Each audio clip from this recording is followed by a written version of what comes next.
morning. Well, it's actually evening for us. Yeah, we are evening. It may not be in your part of the world, but welcome. Thank you for joining us tonight. Oh, God, Hannah, you're spreading your germs via like the power of the internet. Yeah, I'm just like giving the ill vibes out. I've had flu. Ill vibes. Oh, it's just not good. So we've had to postpone this. Oh God, we've got someone wants to come in already. Hang on, let me give you Whatsimijigs. You know what I mean by Whatsimijigs, don't you? Yeah, I'm co-host. Yeah, because I don't know who that person is. Yeah, we'll only let you in if we actually know who you are. Sorry. You need to have actually profile, so we know who you are. So sorry. So yeah, we've actually had to postpone this. It is a follow-up of the one we did a couple of weeks ago, which was all about incorporating live streaming into social media. Now, actually, how you can utilize your content that you produce on your live streaming and repurpose it a little bit. And then afterwards, I kind of thought, actually, there was a few points, not so much that I missed, but we could probably go a little deeper on. Jack is a little deeper. And elaborate a little bit more on as well, because there are some points around things like engagement that I've noticed a lot of people aren't doing or aren't utilizing very well. So, right, let me just move my sidebar. Also, we'll probably be about an hour. Maybe less. Maybe less, depending on the interaction this evening. Yeah, I think we've got some big names live at the same time. But that's okay, because you can repurpose. You can repurpose this content. Yes. So one of the big things that I wanted to go back to was actually engagement, and how people can better utilize other platforms to actually engage the people that are watching, be it their blabs, be it their periscopes, but also how they engage while they're on it. And what I've noticed is if you watch some people's, especially on Periscope, they're only engaging in the comments with the people who they know who they are.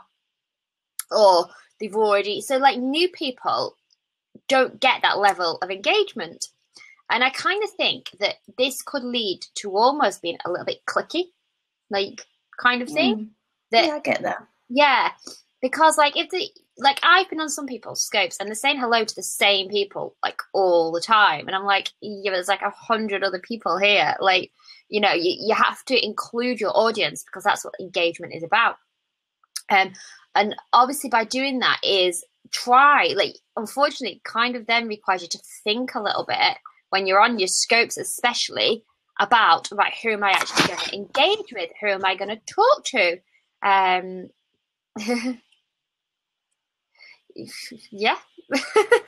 Okay, this is a very odd.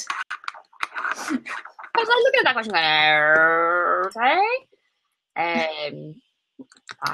We'll carry on. Yeah, we'll carry on. Strange questions. We've had a few trolls this week, actually. So yeah, I think obviously like you have to be very mindful of that when you're operating. Like, you know, I think Periscope more so, because I think it's a little bit easier on Blab because obviously people comment and you're not as in, and it doesn't vanish off your screen like it does on Periscope. So I think like that's certainly one of the things to be very mindful of is in, you know, capturing more of your audience. But also I've noticed as well, like, say for some people, if people screen capture when you're on your Periscope. Yeah. So, like, a lot of people are just going, all right, thanks. Like, that is great content because it's user-generated content. So you can actually incorporate those people then into all those social media streams. So you can actually, like, if they take a screen capture and tweet it to you, engage with them on Twitter.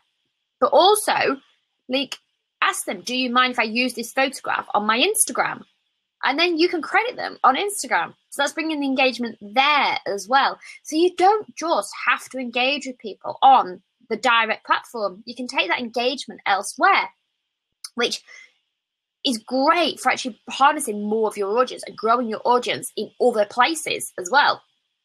And I think that's really good for the person that has done the screenshot because they feel like, wow, they're actually like looking out and engaging. You do. And you feel like, actually, I might help them out if they need anything else in the future. Yeah, and it's also, old Arkwright just came in. We've got one of the regulars here. Hello. But I do think it's really important that, like, you don't just, but also how are you going to make new connections if you're just interacting with the same people all the time? And yeah, you still need to interact with those people. I think we discussed this before about how you maintain that relationship as well, but literally don't just interact when they're there on your scope. Like, take it elsewhere as well, you know. But also, I think if you interact with your regulars in other places, it kind of almost frees up airtime for them people to then talk to you on your scope. New people. That's a good point. That's a really good point.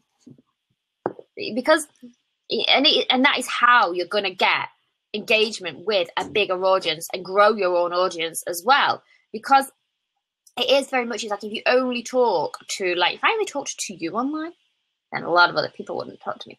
Do you know what I mean? Yeah. Yeah, because also with Periscope, for example, people haven't tuned in, so you have a little catch up with someone. They've tuned in for that particular topic that you're talking about. Yeah. They've tuned into that topic or that piece of content, or, you know, the great view that you're seeing, or they've tuned in for what you've said your broadcast is about, you know. So, like, if you want to have a hey, how are you conversation, you know, how was your shopping trip? How was your dinner last night? Like, what are you up to? Like, no, take it on a text message. You know what I mean? Yeah. Like, tweet it. Don't take up, like, the screen space almost on a scope where other people are just going, hi.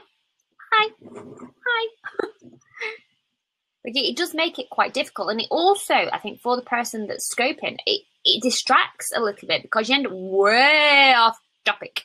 Yes, exactly, I don't right. Yeah. Periscope is broadcasting, Blab is communicating. Yeah, exactly. So if you want to have a conversation, come here. You want to just, like, watch, go there. Very simple.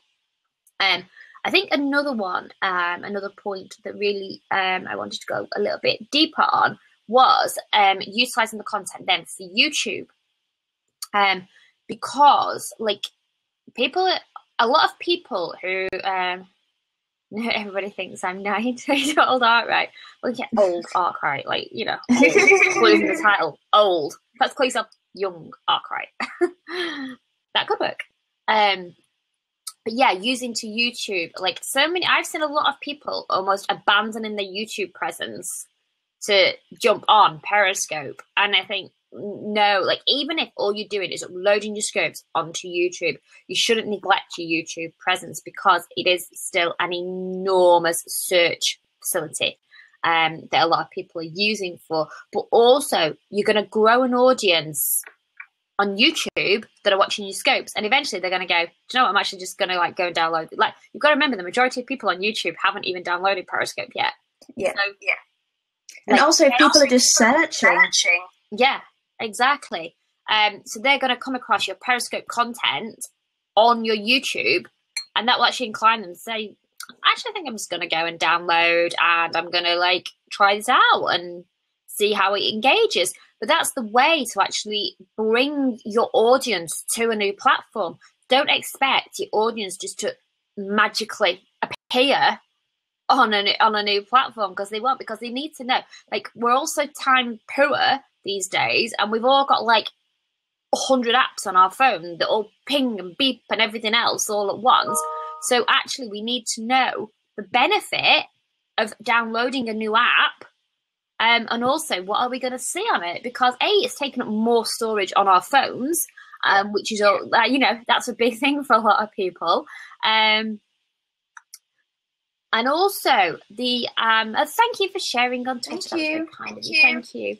But also, they want to know that by downloading yet another app to see yet more content, are they actually going to appreciate that content? Are they going to feel benefit from that content? So a lot of people are just sort of sitting back and going, yeah, people need to come and find me on Periscope. It's like, actually, no, you need to go and find an audience and bring them over to your Periscope. So whether it be putting the screen captures to your Instagram, uploading your full content to YouTube, uploading your full videos onto Facebook, all that kind of stuff, because then people are actually going to be more interested and want to come over to your Periscope to watch you. And people have this like, yeah. No, I've got really.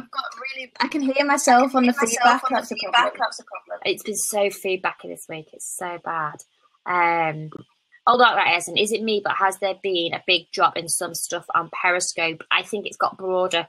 I don't think there's been a big drop, but I think there's a lot more people jumping on it now. So your audience gets a little bit diluted, almost. Yeah. But also there's some people that aren't doing as much now because, I don't know how to put this diplomatically, they've realised that they're known for cheating the system, or they're not getting the adulation that they perhaps want, or that kind of thing. So I think there's still an awful lot of content on there. There's still an awful lot of people using it. I think it's perhaps more diluted now. People are getting a bit. Oh, your sound's been really bad.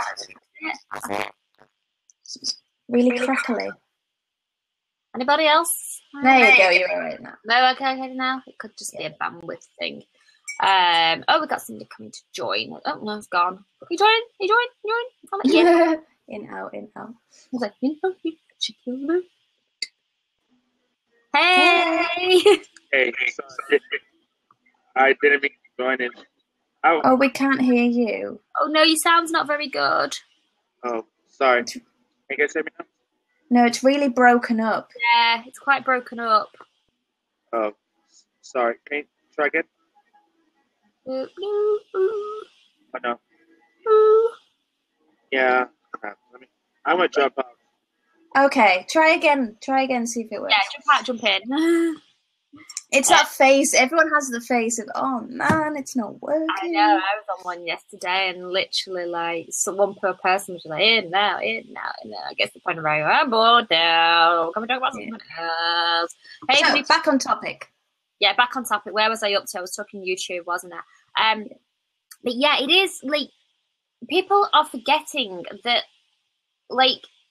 People have to go through the process of they need to download a new app to then find you on that app, to watch your content, to take time. And it is a little bit like, no, actually, if you push your content out, so don't just keep it to the live streaming platform, push it out to your different platforms, promote it on your different platforms, give your audience on different platforms a taster of what they could get if they come over and join you on Blab or on Periscope, then actually you're going to get a more invested audience as well that come to follow you because they're already interested in you because they're already following you somewhere else. So guide them in the right directions.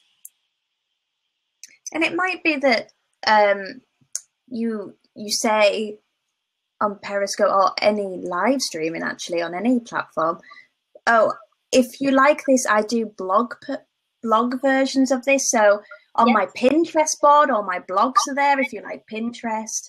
Yeah. And so it's just getting what suits people because people aren't just on one platform because we're not on one platform. Yeah, and I think the thing is, like, pretty much everyone's on Facebook. Most people, like, lots of people on here are on Twitter.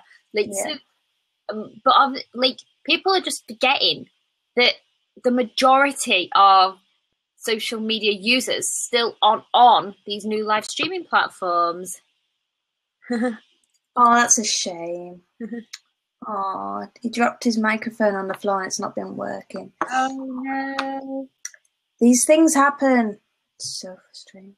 I love it. Hold on, right, comment there about I was playing trains last weekend and my phone chirped because somebody came on Periscope, a little girl. That's bush.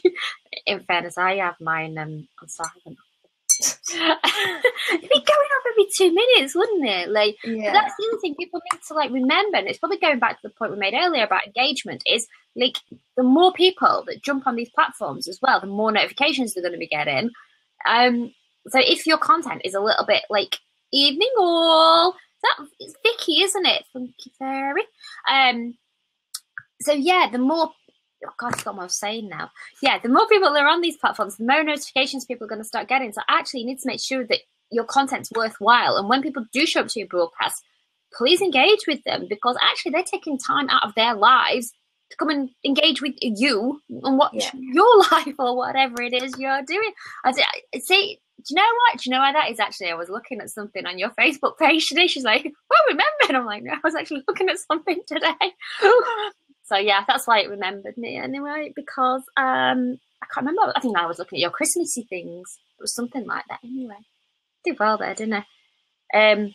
There is more rubbish appearing than good. Was it George? It could have been George the Gingerbread Man, actually. I just remember it was something Christmassy I saw today, and it was on your... yes, certainly. So, yes, like, I have gone red. That's because I want to keep coughing, and I'm trying to hold it in, and I might just explode.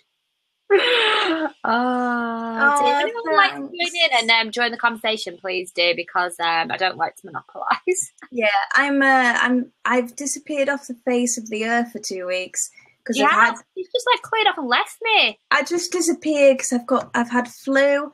I haven't had flu in a very long time, and if anyone who has had flu, if someone had £100 at the end of the bed, I'd be like, keep it, because I just don't want it.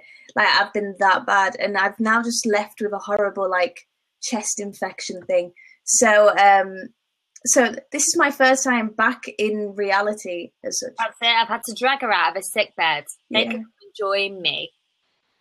Hey, Steve. Hello. The flu is a fantastic weight loss program. I don't know what you're worrying about. Yeah, I know. I've lost at least 5 pounds. Yes, are we talking band flu or proper flu? There's a difference. Anything that results in weight loss is fine by me. Oh dear. Steve, tell us about your live streaming experiences and popping them into social media. Hannah's actually helped me a bit. She joined me on one of my first labs, I believe it was. Yeah. And I incorporated, Meerkat was one of the first ones I was on, and then of course Periscope. I'm not a regular scoper, I'm a regular blabber. I'm basically been here quite often, quite a bit. And I do enjoy telling stories, so that's, for me, how I incorporate streaming into my business, or into to me, my business is my social life, and my social life is my business. Yeah. And it's worked because, I'm in the entertainment business. I'm also in the business of helping people be comfortable on camera, to be seen, to be heard. And if I can't model that with all my imperfections, then how can I expect anyone else to maybe feel that?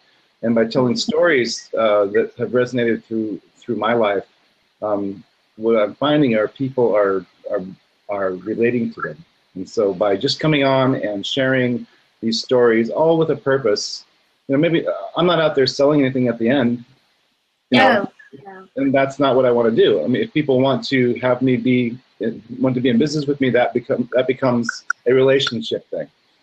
So that's how I've incorporated it, mainly through storytelling, by asking questions and getting to know people. Because when people's stories are the most fascinating thing, everyone's story is so amazing. And we all have that thing that we're dying to share. Some of us, don't share it as readily as others, but eventually I think that people, especially if they trust you, will be happy to share that. And do you find, it goes back to the whole thing is, people engage with people don't engage with businesses, and it's that whole thing, I hear so many people that go on about the logo thing, my logo. I'm like, who's going to engage with your bleeding logo?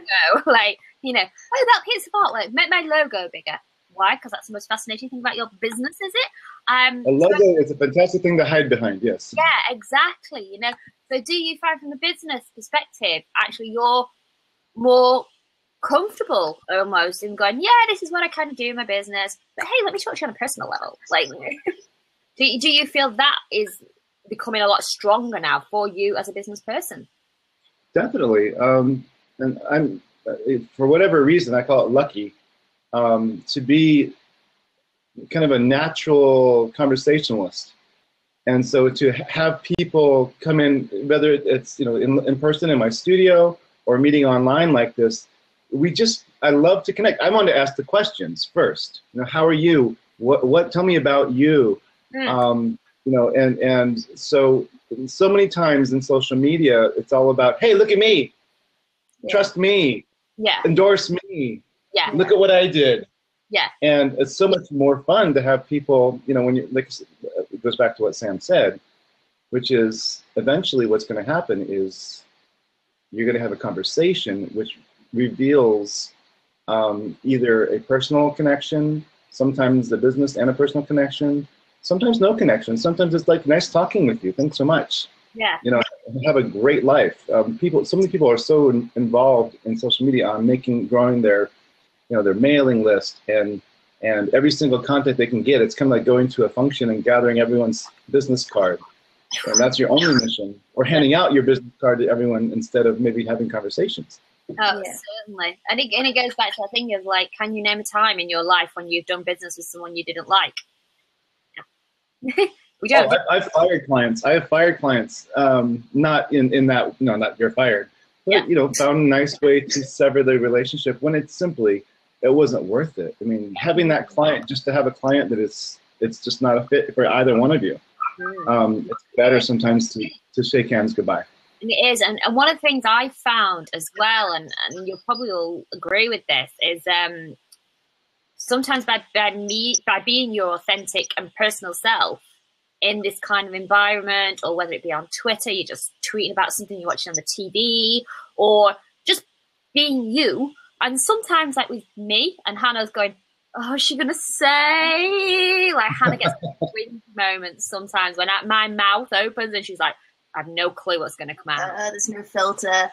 Yeah, she does. Like, she literally goes, uh-oh. But that's in real life as well. Like, she sounds like I'm going, uh-oh.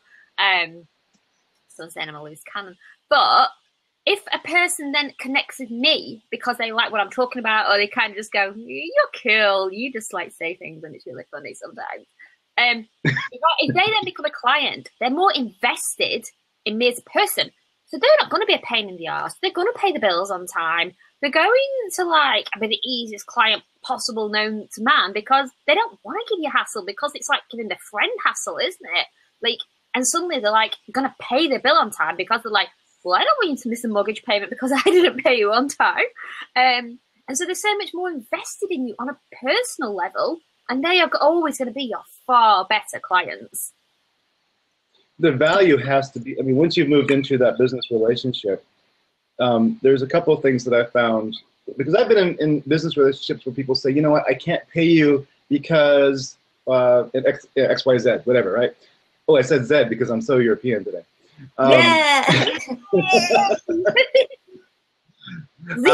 But what I'm finding is that they will make that work when you have that relationship piece that you're saying, Sam and Hannah, and then also the value. You're literally contributing to their life in such a positive manner that they will make that a priority over their cigarettes and their coffee and their beer and their car, and sometimes even other really super high important things, because you are up there with that mortgage payment as far as value and need.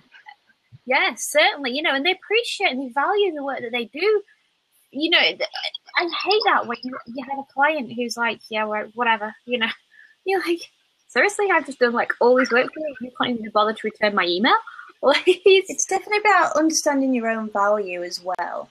Because if you don't value your time and like your worth, then other people won't value it either. So like these clients are like, oh, I don't have the money. Well, I value my time more than you having these issues with your money. I'm going to go find a client that cares. Yeah. It's definitely, I think people now, because of the internet, and there's so many people out here, that I think people now are happy to say no. I think they know there's millions of people out there, and that you only need a small handful of them for you to have a good business. Oh, certainly. And I think perhaps just going back to topic slightly. Oh yeah, sorry, we've gone a bit off topic. Yeah, I was like, I've got my list. No, I'm not prepared. Sometimes, not very often. Steve, you're like getting me on my best days here. Like some days, she's very organised today. If we're too early in the day, like sometimes they make me do this first thing in the morning, and I've literally just got out of bed. Honestly, I have literally done the fresh out of bed book, and like my hair will be a bit like that. and I'm still on my first coffee, so I don't make sense for about the first 30 minutes.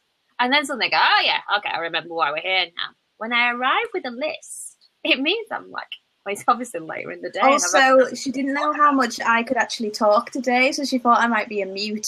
So she was like, right, I better prepare myself, because Hannah might just be going, Yes. So yeah. But I think one of the points as well, and obviously like people here watching, everyone in the conversation is a multi-platform user.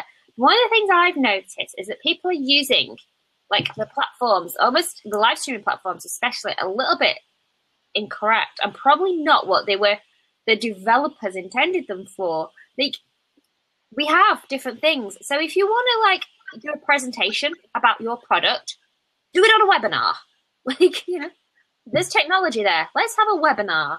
If you want to then discuss your product or service or business things in general, come here. Talk about it.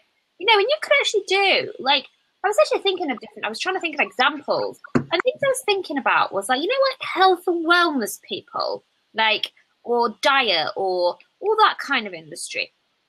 And they would do great to, like, say, have a webinar, or they could even do it here, but with the seats locked to start out with, present their information and then say, okay, have you got any questions? So if they had it on a webinar, they could almost demonstrate their, I'll say, health program, and then say, okay, join me on Blab afterwards when we're doing Q&A, which is that is just great because people can jump in the hot seat and ask questions. And the thing is, we say something like health or wellness, or diet, whatever, in that industry, we can't give like an answer that's going to suit everybody. Because, if you're talking about diet, well, everybody's different. So dietary needs are different for everybody. So how can you answer a question without engaging and interacting with that person a little bit more to find out a little bit more about them, to answer the question correctly for them? You can't do that on a Periscope.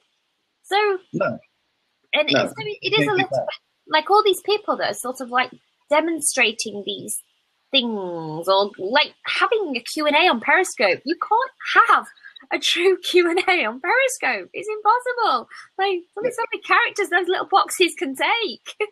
It goes back to, have you seen those webinars where at the end they have the Q&A and it's all been pre-recorded? Oh, yeah. Oh, it's and you're awful. like, oh, really? This is not live. This is not real. It's very, canned answers, and it's all designed to an end. And you're just like, okay. So this is so much more authentic to have your webinar that then says, even if it's pre-recorded, because then you can have it scheduled that you're there waiting for those who have seen the webinar to pop in and have the discussion. Definitely. Yeah, I think it's a great tool for using that, because I found as well on webinars in days gone by, even if it is live, those chat boxes that you can embed into really hard to work, some of them. Yeah, and they're really temperamental as well. They just either show up, they don't show up. People can be typing in them, but you as a presenter ain't getting the like. It's so temperamental. So why put yourself at risk of a technology failure like that when you've actually got trolls. You have the trolls in there as well. Yeah. So it is like, I don't see why people are actually like trying to use different platforms like to do exactly the same thing. Like, utilize the benefit. I was watching a John Ashraf. He had, this is probably 3 years ago, and he was announcing on Facebook and mail and everything for so long this amazing webinar he was going to have. And he was on it, but he didn't have a moderator in the chat. Oh no. And it turned into a bleep show, a complete troll fest, and people just, he wasn't addressing it. I don't think he even saw it. But the audience saw this, and people were just being vicious. Vicious. And the viewership went from, as it does decline typically throughout your presentation, but it dropped significantly because people didn't want to deal with it. Even if they were being convinced to leave, or if they weren't being convinced to leave, they were leaving because it was just such a shit show. Yeah, no, that's it. Like, I think sometimes as the presenter, or even, if you want to show up on a different platform, you have to take a certain amount of control. Like, so many people like get upset by like the trolls on Periscope, right? embrace the trolls, just don't feed them. Yeah. Right. Why get so upset? Now, fair enough, if you are getting absolutely slammed, like, just end your broadcast. It's that simple. Like, just say, do you know what, guys? I ain't dealing with the trolls. I'm going to end the broadcast, let them go away, and then I'll come back. Because that's what trolls do. They're in and out, aren't they? They're like that. They don't hang around waiting for, okay, I wait for more. They're in, they're out, they're gone, aren't they? So just end your broadcast and restart. And don't have a live chat window during a webinar of that nature. Yeah, exactly. It is sort of like common sense, people. Don't blame the troll because that's what they do. They're stupid. Nature. To do that. I'm a scorpion. It's in my nature, right? Yeah. Yeah. But it is sort of like, why do people on Periscope and Bled spend so much time advertising their activity on the other platform? That's actually quite a good question. Why do people on Periscope and Bled spend so much time advertising their activity on the other platform? They go hand in hand. Yeah. I think like you can utilize other platforms because obviously that's where you've got to bring your audiences from. So if you have like a really good Twitter following, you want that Twitter following to come with you. Like, you know, there's no point. They're no use to if they're only sat on Twitter. Like, you know, there's only 104 characters, for God's sake. You can't build that much of a relationship there. But, you know, if suddenly you're doing something, you're going to scope it because this is really cool. Like, you know, not your 5 top tips of how to use Periscope, but something cool. Like, of course you want your Twitter audience to see it. So you're going to put it out there. I don't think there's any harm in, like, advertising what you're going to do on your different platforms because ultimately that's where your audience is actually going to come from. I get what he's trying to say. He's basically saying that just one for the other. Well, they really need to mix up their content if they're just saying come here, because that isn't social media. That's lazy, isn't it? I mean, there's a lot of people as well who have like really big Periscope followings, but then when you actually look at their Twitter following, they've got like next to nothing. And they've like no activity on their Twitter at all, apart from their broadcast messages when the Periscope starts. So that's actually a bad use of social media. And some of those people are claiming to be experts. Kill me. Damn, I said the word. I've opened the swear. Also, to answer maybe old Arkwright's comment might be, you know, gone are the days. I mean, no one thinks twice about saying, hey, my email address is this, right? Yeah.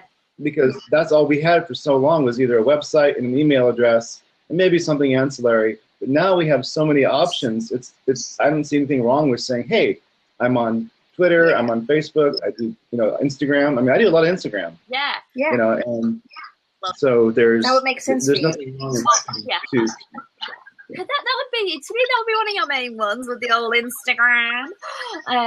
Why are people on social media so unsocial? Yeah, because they're all about themselves. Yeah, it's all about me. All about me. All about me. It's all about me. Angles.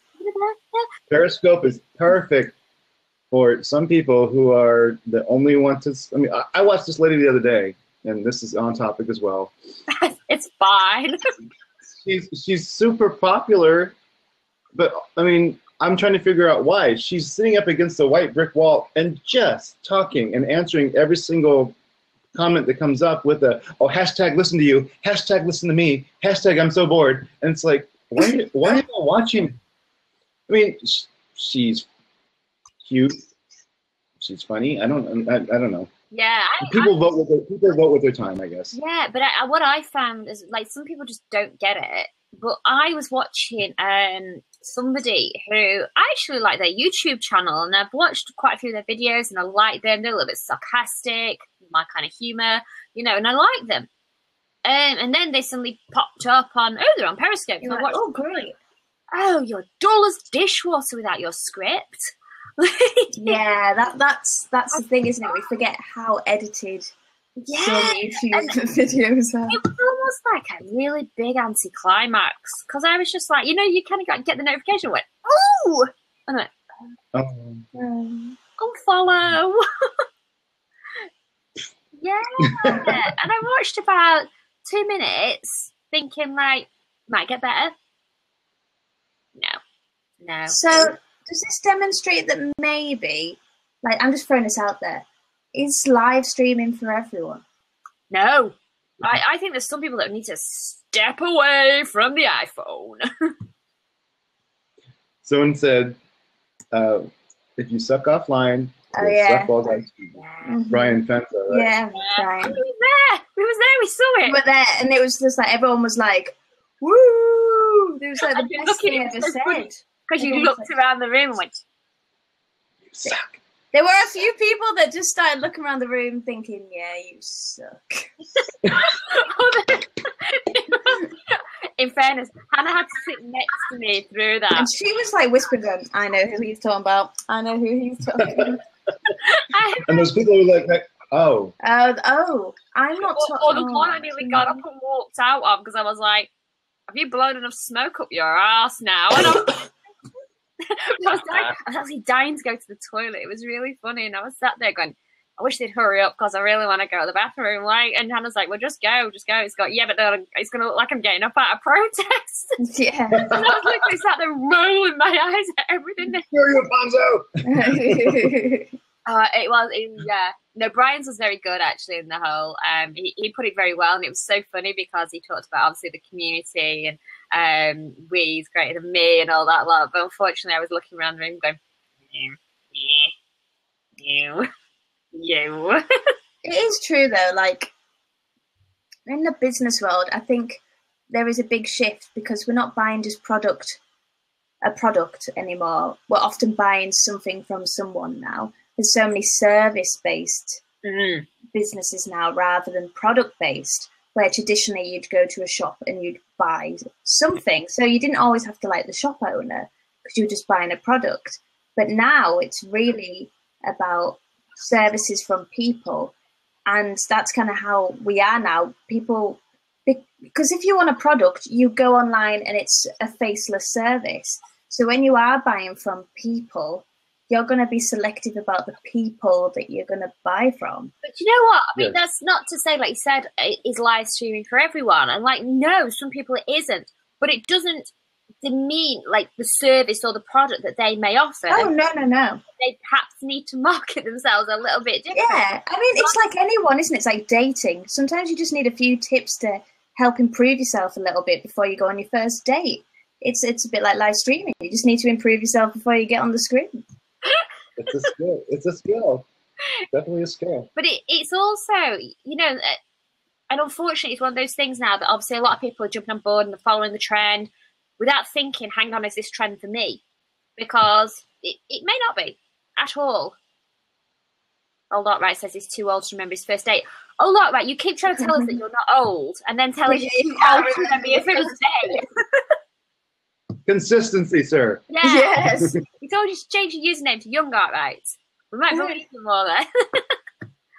Oh, dear me. I have to say, Steve has the most amazing lighting today.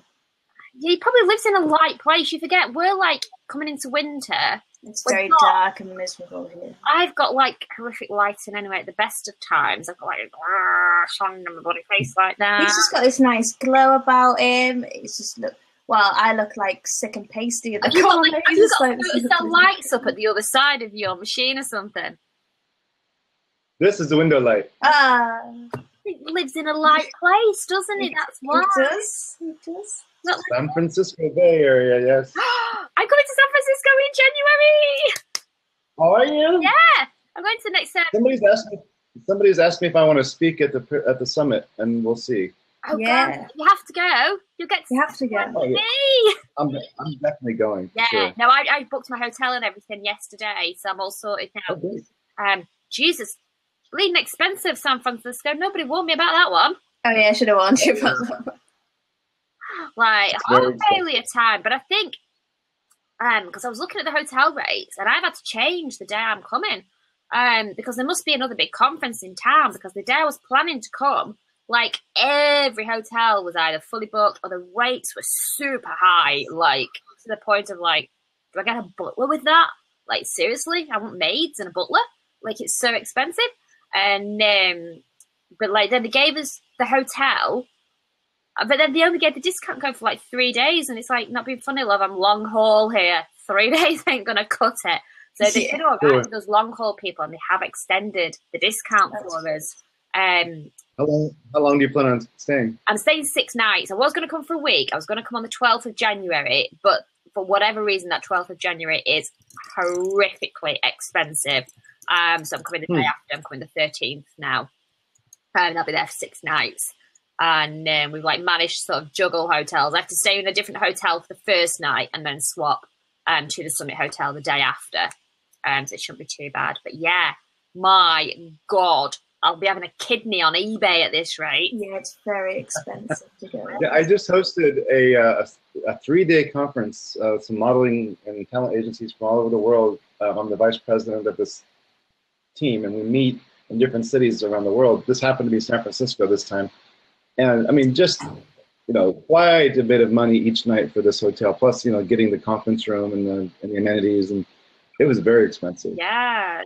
I was reading some stuff online as well, and it's saying like it's quite expensive now eating out and all that kind of stuff. And so, sorry, just gonna have to tell a child she's not getting any Christmas presents this year. It's okay though. It's for mommy's important work. You're doing her live streaming. You've obviously not heard my New York tales then. I've got grandkids, so we've got no one at home any longer, so it's been nice. Yeah. Awesome. Yes, we're off topic, by the way. We're totally off topic, aren't we, at this stage? Very bad. Why we're here. Shall I go back to my list? Hi, Gerald. Just for now. Oh, I guess we'll have to go back to the topic, yeah? Yeah, sorry. No list, got no list, remember? But the summit is about live streaming. It is. In fairness, it is. And it is. But do you know what I'm a little bit concerned about now is because obviously they announced everything yesterday. I kind of have a feeling that numbers might drop off now. Whereas they were saying beforehand, like it was going to be so much bigger than New York. The problem was, like, New York was big, but the prices were sky high for New York as well because we had the damn Pope in town, and all the world leaders. So that pushed up the prices a lot for New York, and that was expensive as it is. Now working it out, San Fran will actually be on a par with that. Probably a little bit more, actually. So that's kind of making me think now, will numbers perhaps drop off a little bit because perhaps people weren't expecting another high ticket price, really, straight after New York. Like, it's a lot of money, isn't it, for people to keep forking out every few months to do these big trips, and especially those long haul people. Like, it's a lot of money. So I was kind of thinking, I kind of get the feeling a lot of people might drop off now. Yeah, I'm not going. No, you're seeing the prices now. It's like, forget it. Well, I was a bit like, I'm not that bothered because I've been to New York and it was a bit too close for me. And January is a busy time. And I was like, well, I'll leave it and see how it is. But it was just like, San Francisco I knew was never going to be cheap. Yeah. And I think, to be honest, I think for me personally, I would maybe prefer it more as an annual. For me, because then I'd enjoy that more because it's not, I'm going to incorporate other things so it isn't just always Periscope. Yeah, that's it. Just looking in the questions there, it says, I'd like to hear. Somebody actually wants us to go back on topic. Yes, go back on topic. Fine. About, where are we? To hear about Periscope and its advantages and limitations with regards to incorporating it into social media. I just had a quick look at your profile and you're a photographer and astronomer. Yes. What are your people, Steve? Dun, dun, dun. He's an eagle photographer. Yeah. Do you know what? I don't know if it'd be possible. Probably would be on Periscope. Like, if you have your phone, if you put an Olloclip lens on it, and then put that against a telescope, do you think you'd actually get a good image from it? That's a good question. It depends on every element and the stability, because stability is a huge thing when you're incorporating a zoom, the zoom lens, or a telescopic scenario. Every little movement is exaggerated. Yeah. So yes, it would have to be very much. If you so you've got your telescope. If you had your phone on a tripod with an Olloclip, so you're going to get a clearer picture as well.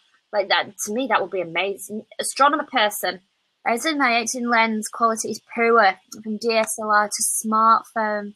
That's interesting. Yeah, because I thought that'd be an amazing scope, wouldn't it? But I don't like it. Obviously, it depends on how clear your sky is.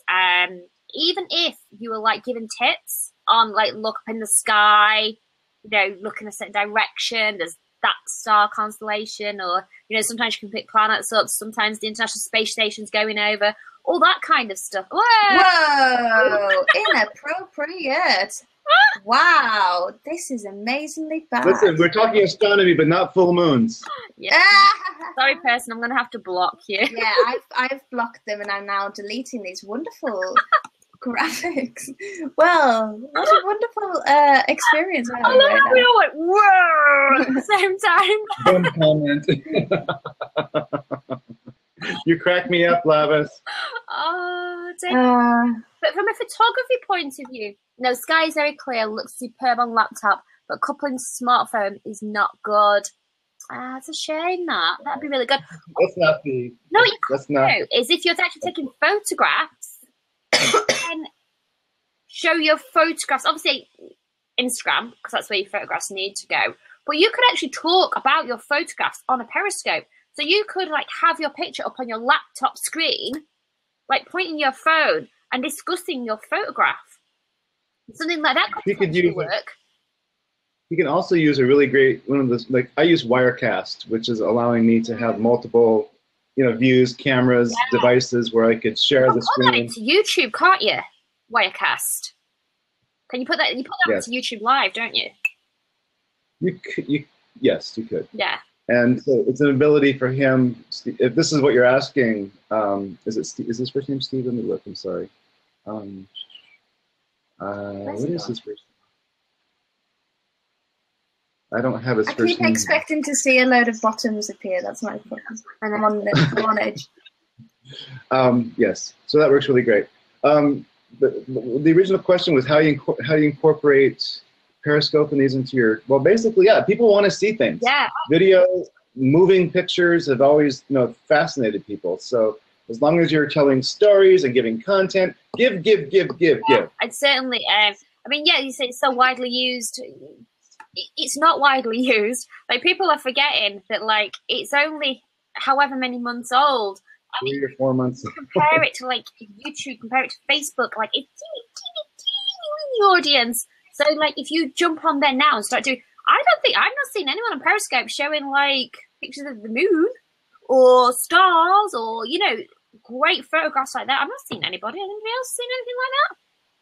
And remember that it doesn't have to be a huge live user base to be a success. You could have not a whole lot of live viewers, but the content that you're providing, people will watch and replay, and you'll start getting a group of people who are your tribe. Yeah. You know, be a niche of one, you know, and so that those people who could convert, and I'm not sure what your product is or your business is right now, but, you know, if you are eventually going to become in business with these people, they're going to love what you're doing, the passion behind it, and, you know, if you have high-end products or services that you're giving, then it doesn't require 1 million users or followers to convert that if that's what you're looking to do. What else is really good from for a photographer, and I've seen someone else doing this, is actually periscoping themselves while they're doing a photo shoot. So if they're out, like, photographing sunsets, sunrises, things and everything, you know, that's brilliant, isn't it? Because you've got two angles there. You've got the people that want to see the end content, so the photograph, but you've also got people that want to learn how to do it. The people that actually want to learn how you set your equipment up, how you use your camera, how you position everything. People want to learn that kind of stuff. So that is actually fantastic for Periscope. I've had my assistant in the same, well, not in Periscope, but in Blab. You know, we're the two windows. So I'm on one side showing who I'm shooting, or maybe they're the ones showing who I'm shooting and me shooting, and then mine is talking about what I'm shooting, the equipment I'm using, the settings, the lighting, all those types of things. Yeah, so I think there's amazing value to be had from that. So yes, of course you can join. You just ask me if you can join. Of course you can. I'm glad they know your first name. I don't want to call you Sassy all day long. Yeah, Sassy. Yeah, we don't want to call you Sassy. So you have to please tell us your name. What's up, Sassy? Hi, thanks. Hi, my name's Christian. So I'm Christian. Hi. Thank you for joining us. Yeah, thanks. I think it's a great, you know, it's a great discussion. I completely agree with your assessment. You know, the smartphone and for teaching and sharing content is superb. You see, my issue is a different one. I'm a perfectionist. Okay, so I like to do things very well. I agree that communication, talking, explaining, I do all that, and I have 88,000 followers on Facebook. So that these things work very well. The thing for me is I'm trying to capture the new communication, especially broadcasting, because I have superb equipment. I've got an 800mm lens. I've got superb video equipment, photographic equipment that really works very well on Facebook, and people love it. But I want to show them things live. I mean, that's where we are at now. So, YouTube's just coming out with a better version of live. You've got Facebook mentioned, but Facebook, although I have so many followers, actually didn't give me access to their Facebook mention, which I thought was rather arrogant. Okay, but that's my view. I want to communicate what we have out there. And many other streams are opening, but the most common one is Periscope, actually. It's very, very popular. My frustration I have is I use large screens. I use all the technology I can think of to bring it as good as I can into my small camera. So, there's no lack of imagination or geekness on my side, but I just feel frustrated that I can't show the people the same quality that I have on the large screen, because the loss of quality of holding your camera in front of the screen is tremendous. That's my question. Oh yeah, I mean that's unfortunate, and that is just you've got so many factors there. Like there's only so much you can achieve with an iPhone. You're then reliant on your Wi-Fi or your signal. You've got all those factors coming into play. But I wouldn't harp on it, because there's some people putting out amazing content on poor quality, but people are still watching it. And it's because it's the uniqueness of the content that people like. But one of the things you could actually do, if you use Periscope, so Periscope when you're doing a live shoot, but that video will save to your phone and then upload it onto your Facebook page. Right. Then your 88,000 followers on Facebook are getting a sample of what they can see if they then jump over and follow you on Periscope as well. Because it's very difficult. Like if you're just putting Sam, what the issue is. If you look at the age profile of Facebook, it is much more. It's very interesting to look at the analytics of Facebook. It is much more the older generation, not the younger one, and they have a reluctance. I've tried it. I've told them about Periscope. I've given them links, but there's an incredible reluctance. Oh, not another one, And this is one of my issues, right? But if you put a sample up onto your Facebook, rather than just posting a link, because again, Facebook doesn't like you doing that, because Facebook wants to be the monopoly here. They want to keep everybody. You're taking them away. They don't want you to take them away. Yeah. As soon as you post a link to YouTube or to Periscope, they go, we don't like that. So they reduce the reach of your post by doing that, because you're posting a link to another social media channel. If you upload that video recording of your Periscope broadcast directly onto your Facebook page, it's native content. Facebook loves you putting native video on there, because then they just see it as direct competition to YouTube. So your reach will actually increase. So what you're doing then is giving your audience a sample of what they can see if they come and join you on Periscope. Rather than just saying, here's a link, come join me, they're actually seeing it. Like, they're experiencing it. Yeah, which is true, and I've done that with Catch.me. You can actually do that, and people love it. But it's still, you're absolutely right. I don't disagree, and I don't want to be negative, but I do notice there's a lot of reluctance of people to jump onto all these new platforms. Yeah, you've got to remember, they're so new. Like, but you've got to think, because I know this sounds silly, but I joined Facebook when I was in university, and you could only join Facebook when you had a university email address. So I was in it at the very start, and so now I have like my auntie and uncle and everyone on it, and I'm like, right, okay, because you got to think it's like 10 years later. So you're not always going to get people wanting to transfer to a flash in the pan social media to them, because Facebook is like an institution now. It's a pillar of it's a pillar of social media. It's always going to be here now. So you're not. Christian, Go ahead. I'm so sorry, Hannah. That's okay. I was just going to say that you're never always going to get people to convert. But I think if you made either like little straight uploads of the video or mini versions of your Periscope, like a minute version, they would love it. They would love a little minute video. Or even like chop it down to do like, you know, the little 15-second videos to like pop that up on Twitter and on Instagram. Right. That would work amazingly on Instagram.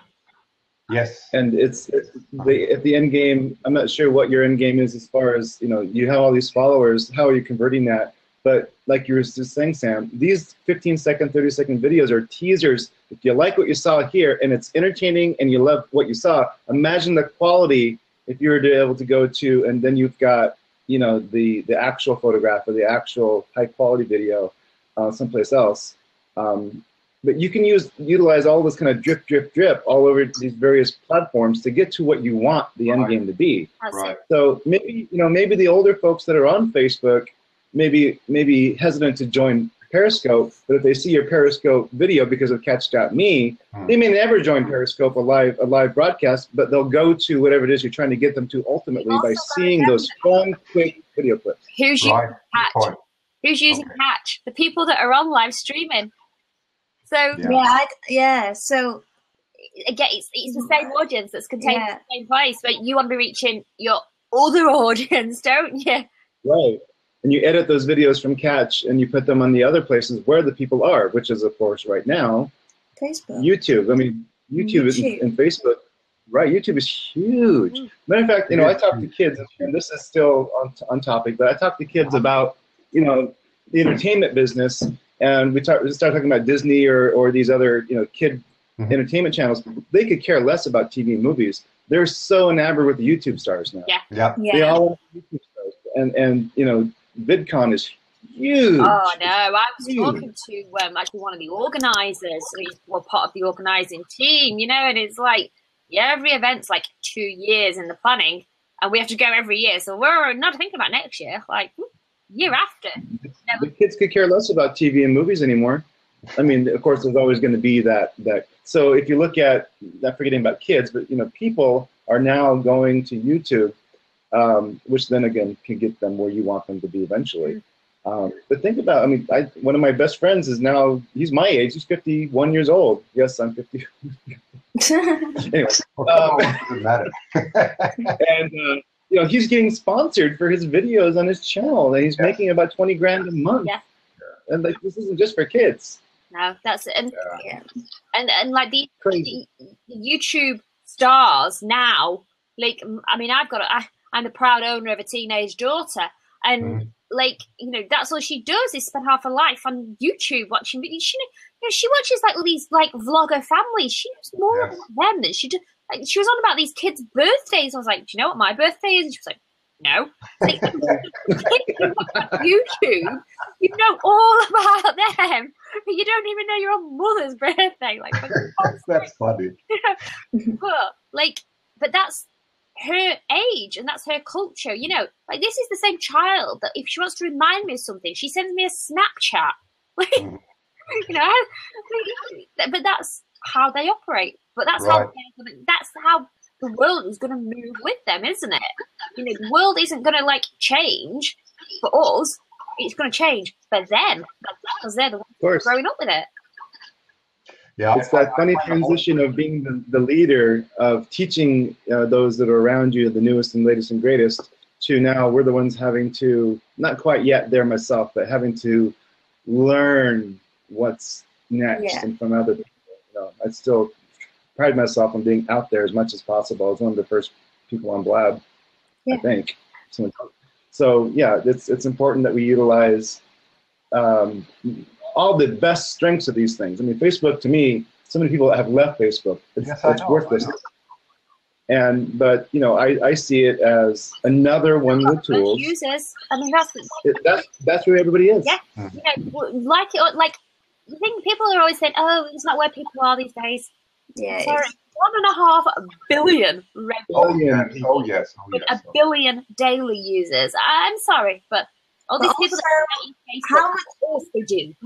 It's the cheapest and cleverest way of advertising as well. I spent £3 on an advert for a job for my family business, and we got more interest out of it because we focused it onto the people we were looking for than a local one in the newspaper that was right. £50. So it's the best thing because everyone's happy to put all their information on it. Well, yeah, everyone complains about their privacy, but sorry, like, hello. You've done it yourself. Yeah. All women were born to be secret FBI agents. Shh, you weren't supposed to tell them. I'm giving up the code, right? We were all born to be FBI agents because I tell you now, we want to know anything about anyone. Guess where we're going to find it? Facebook. Yeah. If we want to know what anyone's up to, guess where we find it? That's a good one, yes. Yeah. And I tell you now, if you want to find anyone in this world, or if you want to know what anyone's up to, just ask a woman to find it for you. 30 seconds, she'll know. Mm-hmm. Yeah. There you go. The secret's out. It's true, though. Unfortunately, it's true. We perhaps need to start showing boys our tricks. They might start lying. We'll never look through those. Those are too complex for me. I understand technology, but these type of things are too complex. Oh, I know women who tell me that they don't even call their husbands on the phone. All they do now is FaceTime because they want to see where they are. Right. Pick up the phone. Get the location settings. Yeah, but that's the great thing, Like, I was having a conversation with someone yesterday, and we was actually trying to have a conversation because we were trying to organise something work-wise. And, like, I'm in the UK. One person was in New York and another person's in Australia, right? Mm-hmm. They're trying to coordinate that. And all they were doing between them was coming to me and going, Sam, where's the other person? I'd be like, hang on. We're on the Periscope at the moment. Give them about 10 minutes. And then another one, it's like, they were on Facebook about 20 minutes ago. They'll be fine. You'll get them now. It's all right. But because people are doing that and putting their lives online, you can actually go, oh, it's all right. I know where they are. So hang on, I'll just get them now. Oh no, they're not in work today. It's fine. I'll text them. Yeah. Exactly right. Yeah. Wow. But it does mean we can sort of like coordinate our lives a little bit better. Yeah. Whereas before, like, could you imagine sort of 20 years ago trying to do business with someone in Australia? Like, especially from the UK, it's even possible. Yeah, that's true. Right. We're ringing each other on the old phone, like not even the mobile or the house phone, in the middle of the night. Send a fax. I shouldn't tell this, but I was driving the other day, and I was having a conversation using a voice dictation on my smartphone over Twitter DM with somebody from New Zealand in real time. Yeah, it's going to get scary in another 10 years. What's going to be possible? That's. I think the biggest surprise for me was I remember, because I'm an electrical engineer and a physicist actually, and at that time when I was working in Germany, we were contemplating what the future would look like, and the big companies like Siemens and so on were all building the next generation telephone, which had an integrated picture, which they said we would be able to sell at a tremendous price. Mm-hmm. And I was also a big advocate of that because that seemed logical. But my goodness, were we wrong? Completely wrong, So it is like one of the comments actually there where it says it says live streaming has not reached critical mass. I can remember in 2000 a guy about texting, and he was like stupid, like texting. But even that now, texting's almost becoming old school. Oh, someone's got a fancy. Yeah, that's it exactly. Yes. Yeah, but like Star Trek is almost a little bit like old school now, isn't it? Like different, we all have messenger things and all that kind of stuff, or we FaceTime, or we WhatsApp, or we Snapchat. Like an old-fashioned text message now, isn't it? I honestly predict that telephone calls are not really going to happen because I know, as the youngest member of this club, that I know me and my friends do not talk on the phone. No. We never pick up the phone and ring each other. We will instant message and rather send a picture or something.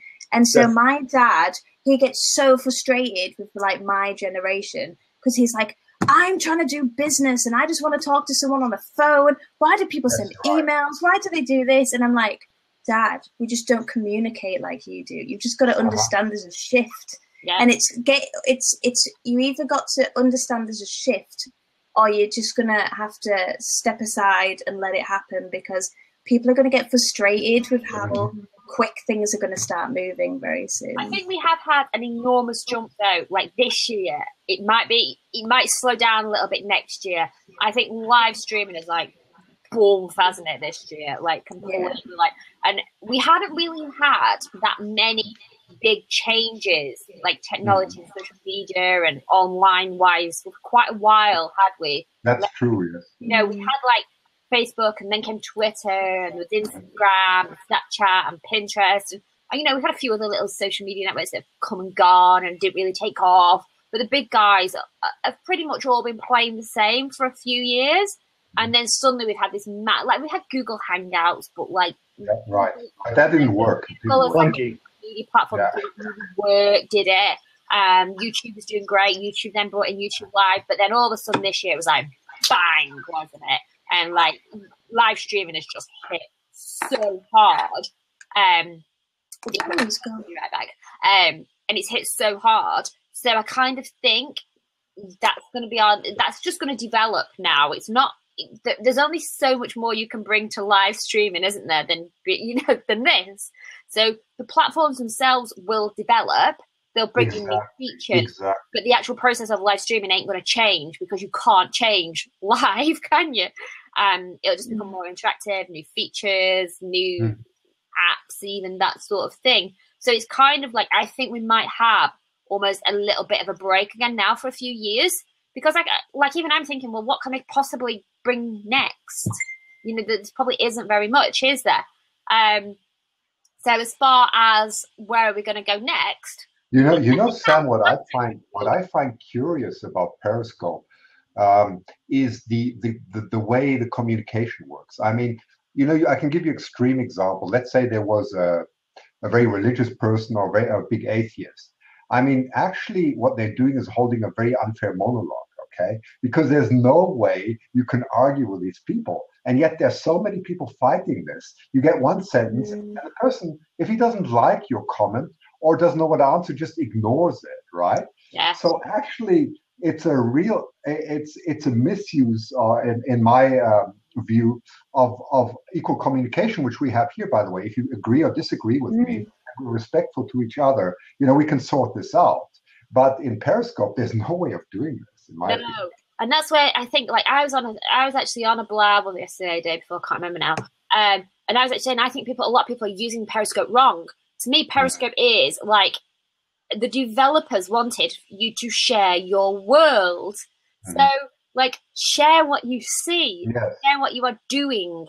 Don't share your bleeding face to the camera talking about 5 top tips to work Periscope. Like, it is kind of like, so, you know, if you want to talk that kind of thing, welcome to Blab, or host a webinar, or make a video about it, you know, that sort of thing. And I think like that will shift on Periscope. And I think the true usage of it will, once it, you know, you've still got to remember, it's still in the early days, it's still going through the brand hype process and people figuring it out and all that kind of stuff. But I think it will go back to what it was intended for, and that is show your world, not show us how to do it. Show your world. I agree. There's some beautiful communication out there to show your world. I agree. Yes. So right, guys, I'm going to need to wrap up. Okay, I have to go back to work too. I'm uninvented. No, I better get back to work. But it was nice chatting with you. Nice meeting you. I'm actually going to go and check out your Facebook page, because I'm like really intrigued having such a big audience. Like, I'm like, oh, I'm going to go have a look. I'll join both of you. That's great. So I'm going to.